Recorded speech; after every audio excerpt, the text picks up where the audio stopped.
শেখ হাসিনা উনি আবারও বাংলাদেশে ফিরে আসবেন বলে ব্যাপক গুঞ্জন। সাম্প্রতিককালে এই যে কত মিটিং, এই যে ওই ভারতে নিযুক্ত যে আমেরিকান যে রাষ্ট্রদূত সার্জিও গোর, তাই না? তো সে বাংলাদেশে আসলো, এসে বাংলাদেশের প্রধানমন্ত্রী, পররাষ্ট্রমন্ত্রী, অমুক সমুক কতজনের সাথে দেখা করলো। আবার সে ভারতীয় হাই কমিশনারের সাথে দেখা করলো। আবার ওদিকে ওই RAW অর্থাৎ ভারতের প্রধান বাংলাদেশে আসলো। কত কে কত কি লোকজন ভারত মানে আসা যাওয়া করছে, মিটিং সিটিং এটা ওটা করছে। ওদিকে শেখ হাসিনা ডিসেম্বরের আগে বাংলাদেশে ফিরবেন বলে ঘোষণা দিয়েছেন। এ সম্পর্কিত উনি তো আবার একটা অনলাইন বক্তব্যে আবারও পুনর্ব্যক্ত করছেন। আবার এদিকে বাংলাদেশের যে সরকার, তারা ভারতের কাছে শেখ হাসিনাকে ফিরিয়ে আনার জন্যে বলছে যে আমাদের কাছে অর্পণ করো। এখন নানা ডামাডোল চলছে, তাই না? এবং অধিকাংশ রাজনৈতিক বিশ্লেষক সাম্প্রতিককালে বলা শুরু করছে বা ভবিষ্যদ্বাণী করছে যে অবশ্যই অবশ্যই শেখ হাসিনা বাংলাদেশে ফিরে আসবেন। তো এখন বাংলাদেশে যদি উনি ফিরে আসেন, তাহলে বাংলাদেশের আসলে সুবিধা কী? তো এই সুবিধা কি, এইটা নিয়ে কথা বলতে গেলে উনি আসলে কিভাবে ফিরে আসবেন সেটা আসলে গুরুত্বপূর্ণ। উনি কি একজন বন্দিনী হিসাবে উনি কি বাংলাদেশে ফিরে আসবেন? অর্থাৎ ওই যে বাংলাদেশে ট্রাইব্যুনাল করে তাকে ফাঁসির দণ্ডাদেশ দেওয়া হয়েছে না, তাহলে উনি কি বাংলাদেশে ফিরে আসলে ওনাকে কি বন্দি করে সোজা কন্ডেম সেলে নিয়ে দেওয়া হবে এবং তারপরে কি রশি দিয়ে ঝুলিয়ে দেওয়া হবে? এটা নাম্বার ওয়ান। আর নাম্বার দুই, নাকি বাংলাদেশে আসলে পরে ওনার সমস্ত উনি কোর্টে ফেস করবেন এবং সমস্ত কেস টেস সব শেষ হয়ে যাবে এবং উনি পুনরায় নিরপরাধ ব্যক্তি হিসাবে, রাজনৈতিক নেতা হিসাবে আবারও বাংলাদেশের রাজনীতি করবেন? প্রশ্ন হচ্ছে দুইটাতে না। বাংলাদেশের সরকার এবং ওই অল্প বয়সে এনসিপি ওরা তো বলছে যে আমরা তো চাই বাংলাদেশে ফিরে আসুক, আসলেই তো তাকে রশিতে ঝুলানো যায়। তো এই জন্য ভারতের কাছে বহুত চিঠি টিটি লিখছে যে আমাদের কাছে অর্পণ করো। এখানে এই অর্পণ আর প্রত্যাবর্তন, এই দুইটা জিনিস নিয়ে কিন্তু বিশাল সমস্যা। অর্থাৎ শেখ হাসিনাকে কি প্রত্যার্পণ করা হবে বাংলাদেশ সরকারের হাতে, নাকি শেখ হাসিনা একেবারে বহাল তবিয়তে সসম্মানে উনি প্রত্যাবর্তন করবেন? প্রত্যর্পণ এবং প্রত্যাবর্তন দুইটা ভিন্ন জিনিস। এখন এই শেখ হাসিনার আমলেই কিন্তু এই ভারতের সাথে একটা বন্দি বিনিময় প্রত্যর্পণ, বন্দি প্রত্যর্পণ বা বন্দি বিনিময় এই ধরনের একটা চুক্তি হয়েছিল। তো সেই চুক্তিতে বলা আছে যে ভারত বা পাকিস্তান যে কোনো দেশেই অন্য দেশের কোনো লোকজন ক্রিমিনাল, মাফিয়া টাইপ বা খুনি, অর্থাৎ চিহ্নিত কোনো অপরাধী যদি পাল্লায় থাকে এবং পুলিশ যদি তাদেরকে গ্রেপ্তার করে, তাহলেই শুধুমাত্র এই বন্দি বিনিময় চুক্তি হবে। ক্লিয়ার? তো এটা খুব ইন্টারেস্টিং ব্যাপার যে বাংলাদেশের সরকার এইখানে অত্যন্ত ছেলে মানুষই কথাবার্তা বলছে এবং এই ছেলে মানুষই কথাবার্তা যে পাবলিক ধরে ফেলছে বা পাবলিকের কাছে পরিষ্কার, এটা তারা বুঝতে পারছে না। অর্থাৎ নিজেদেরকে অনেক চালাক মনে করছে। এখানে বুঝতে হবে যে শেখ হাসিনা কোনোভাবেই ভারতে বন্দিনী না এবং উনি কোনো দাগি ক্রিমিনালও না, পুলিশ তাকে গ্রেপ্তারও করেনি। বরং উল্টে বাংলাদেশের সেই সময়কালীন যে সরকারের যারা হর্তাকর্তা ছিল সেনাবাহিনী তখন, তাই না, সে 5 আগস্ট, তারাই বস্তুত বাংলাদেশের সরকারি বিমানে তুলে একেবারে সসম্মানে ভারতের অনুমতি সাপেক্ষে, অর্থাৎ ভারতের অনুমতি সাপেক্ষে তাকে ভারতে পৌঁছে দিয়ে আসে। তাহলে উনি তো আসলে বন্দিনী না, তাই না?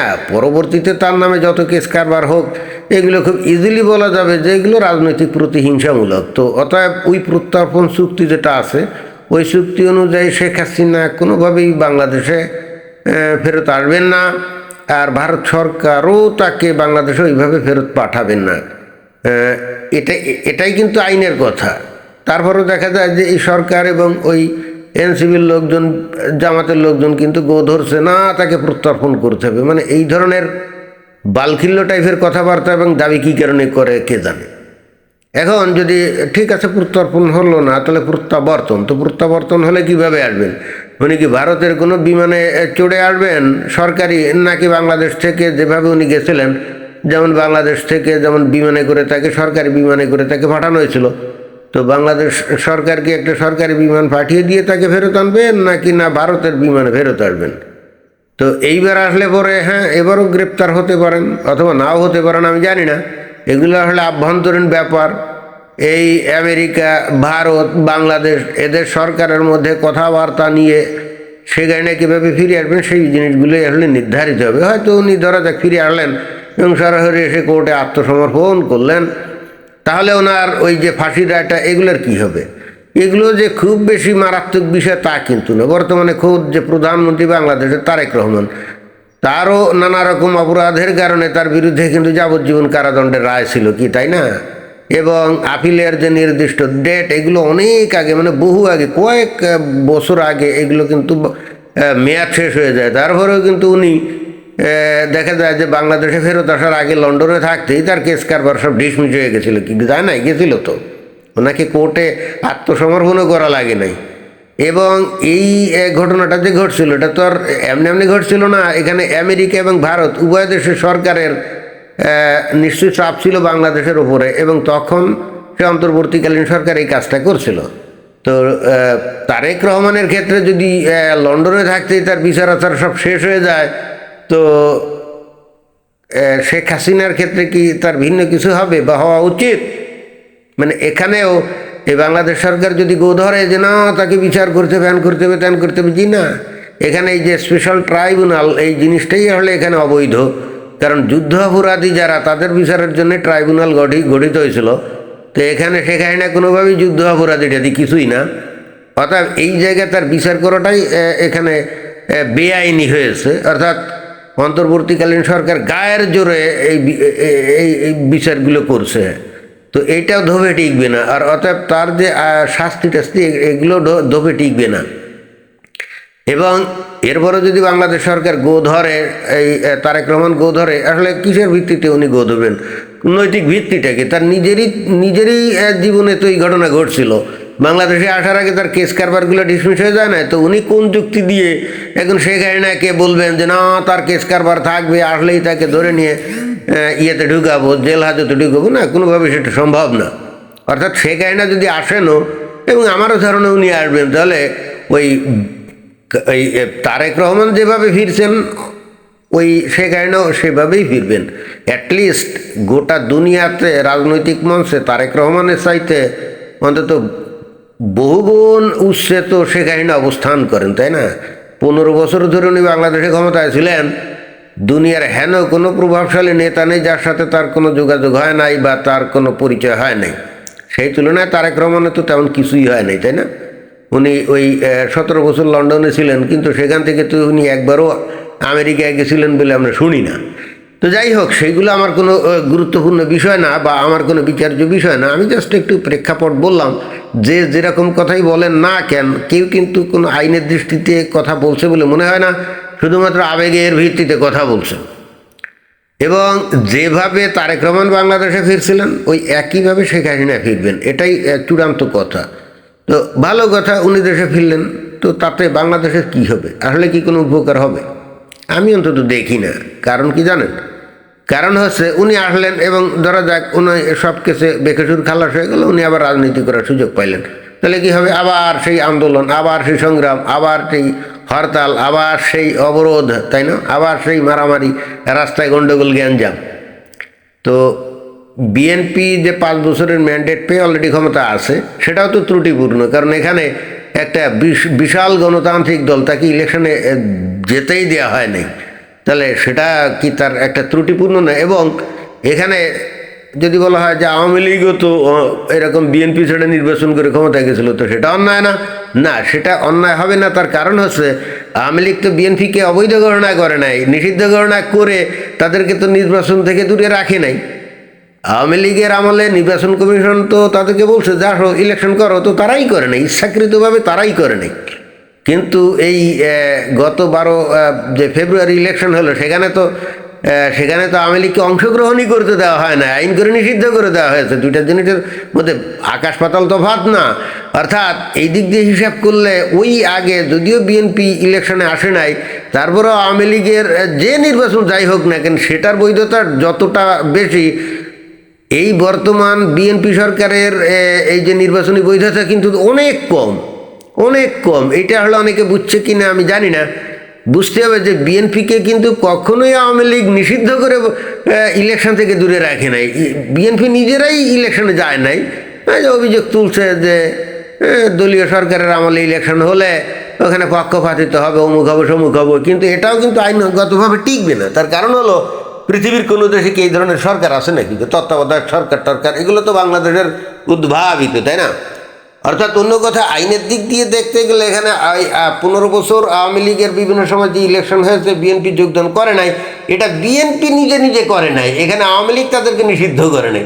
বাট এইবার এই অন্তর্বর্তীকালীন সরকার তো আওয়ামী লীগকে নিষিদ্ধ করে ইলেকশন থেকে আউট করেছে। তো তাহলে বৈধতার দিক দিয়ে এই বর্তমানে বিএনপি সরকারের থেকে আগের আওয়ামী লীগ সরকার অনেক বেশি বৈধ ছিল, তাই না?